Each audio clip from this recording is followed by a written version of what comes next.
Welcome to the Toronto Fire Service and Toronto EMS headquarters. Thank you very much for attending this morning. We're here to do a very important message, we think. My name is Frank Lamy. I'm the Deputy Fire Chief for Fire Prevention and Public Education in Toronto Fire Services. Unfortunately, I was also the on-call deputy the day of the tragic fire on Kemp Square.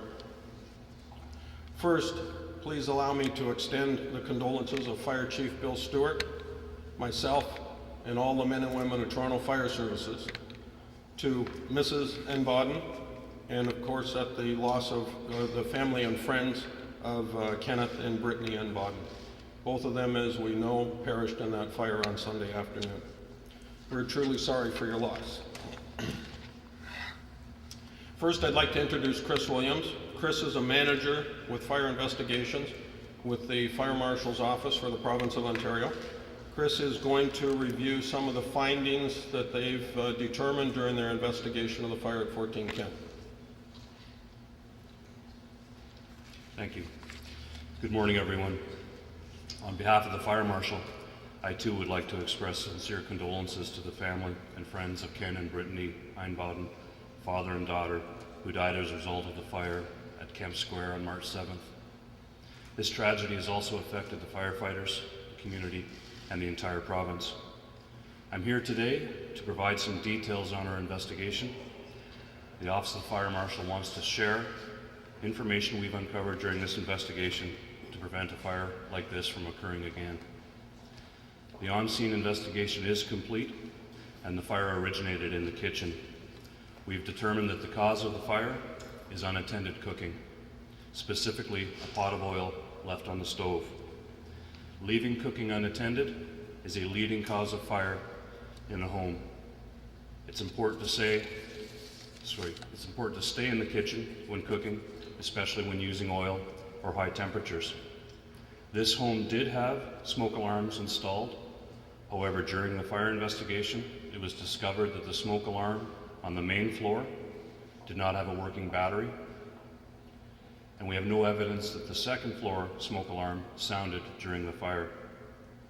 The Office of the Fire Marshal would like to remind everyone that it is the law to have a working smoke alarm, and the important word is working smoke alarm on every story and outside every sleeping area in every home in Ontario. Smoke alarms detect fire in the early stages and can give you and your family the precious seconds you need to get out safely. In addition, the fire service recommends you consider smoke alarms in every bedroom. Landlords must make sure their rental properties comply with the law. Tenants of rental properties are encouraged to contact their landlords immediately if they do not have the number of working smoke alarms that are required. Once smoke alarms are installed, tenants cannot remove batteries or tamper with the alarms in any way. I cannot stress this point strongly enough. Working smoke alarms save lives. In about 50% of our fatal home fires in the province of Ontario that we investigate, there are no working smoke alarms, and we have approximately 100 people die in fires in Ontario every year. Again, our sympathies are with the family and friends, and the Office of the Fire Marshal would like to thank the responding crews from the Toronto Fire Services for their firefighting efforts and their cooperation with this very difficult investigation. Thank you.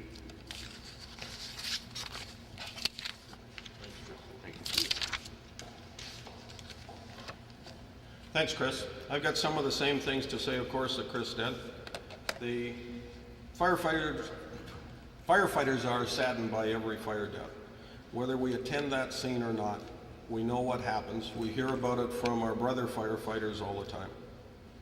We know also the devastating effect on the family and the community that a fire, and particularly a fire death, has on the community. We are also, though, as well as saddened, we're kind of frustrated. As a matter of fact, I personally am very frustrated.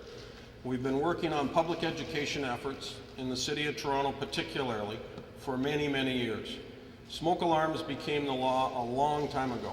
We have 21 staff in this city dedicated to public fire safety education, and the message still doesn't get out.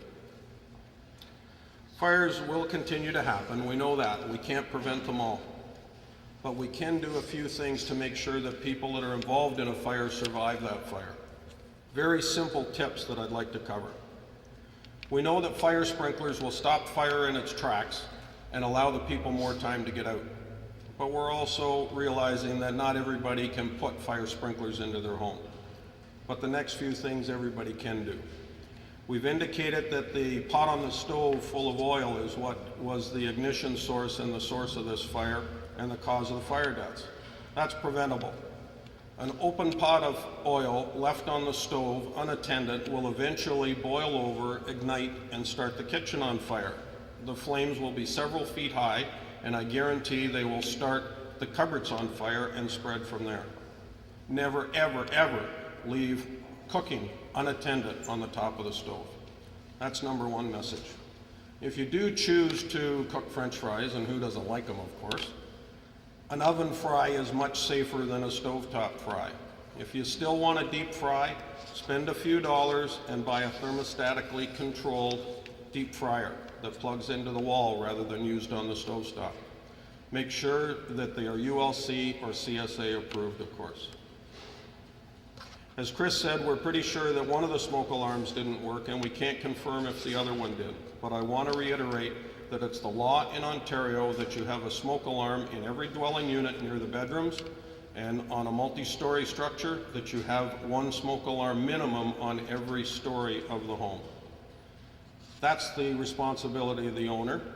The responsibility of the tenant is to make sure that they don't remove the battery if they happen to have smoke alarms. It's very common to find hardwired smoke alarms unplugged because the tenant had false alarms due to burning toast. Who hasn't done that too? And so they unplug it so they don't have false alarms. Smoke alarms last about 10 years. If your alarms are more than 10 years old, please replace them. You don't know for sure if they're going to work in a fire situation, even if the test button shows that they work. If you do replace the smoke alarms, buy a smoke alarm that has a hush button.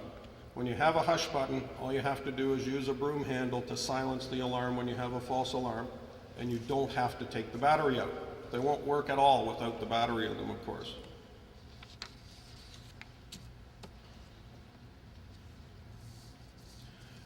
Next tip is a home family escape plan. I've got several of our staff here from public education, and they've got information for you to take away. And it's on our website for you to use from home if you like. It is very, very important that you plan your escape, even from the smallest of homes, and practice that escape plan with the entire family. Children and seniors remember what they practice far more than what they are told. So put them in their beds. Push the test button on your smoke alarm and make sure they know what the plan is and how to implement it when they hear that smoke alarm. The other thing that we're finding is that sometimes children sleep through a smoke alarm, no matter how loud they are. So if you get them accustomed to the sound of the alarm, it is far more likely that they're going to wake up by it. Final tip, once you've practiced that plan, if you ever have to implement it because of a fire, once you're outside the home, stay out. People go back in for the darndest of things. In this case, of course, Mr. Einboden went back in for his daughter, and who wouldn't want to do that in this situation? But people go back for pets and pictures and all kinds of things. Don't go back into the house.